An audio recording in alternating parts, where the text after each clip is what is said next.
صرف دعائے نور کے بارے میں. دعائے نور ویسے تو آنکھوں کے لیے آپ پڑھ سکتے عشاء کی نماز کے بعد آیت الکرسی 3 دفعہ اول و آخر درود کے ساتھ آنکھوں کی روشنی بڑھانے کے لیے پڑھ سکتے. اس کے علاوہ سورہ الحمد 7 مرتبہ شفا کی نیت سے آپ کر سکتے. خاک شفا کو آنکھوں پہ لگانا آنکھوں میں اور روشنی اور فائدے کے لیے آپ کر سکتے. بہت سارے اعمال. لیکن دعائے نور جناب سیدہ کیا تھا. آنکھیں پورے جسم میں ایک ہی مقام نور کا، اور شہزادی کونین کا عطا کیا ہوا بہترین تو دعائے نور.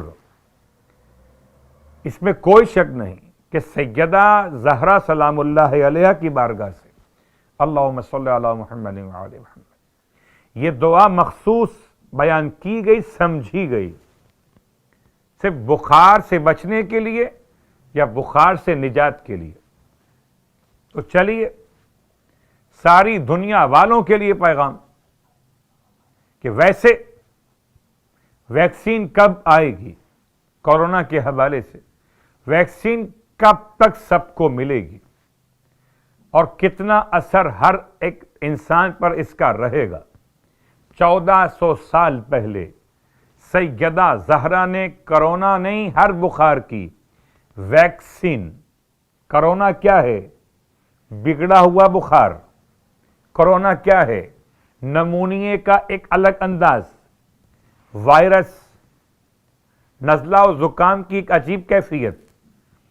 تو ابھی تک تو خود اہل طب پریشان ہے کہ نام دیں تو کیا دیں.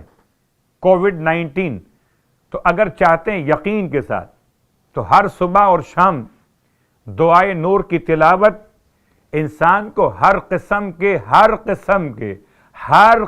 کے بخار سے بچاتی ہے.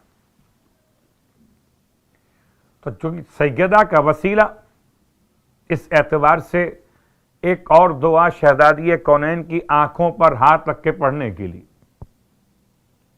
اللہم نور بصری و بصیرتی و سریرتی. اے پروردگار میری آنکھوں کو منور کر دے. بصیرت اور ہے، بصارت اور ہے. میری آنکھیں منور کر دے. اللہم نور بصری آنکھیں، و بصیرتی فکر عقل، و سریرتی میرے سکون اور آسائش ان سب کو نورانی کر دے. بحق فاطمہ و ابیہا و بالہا و بنیہا.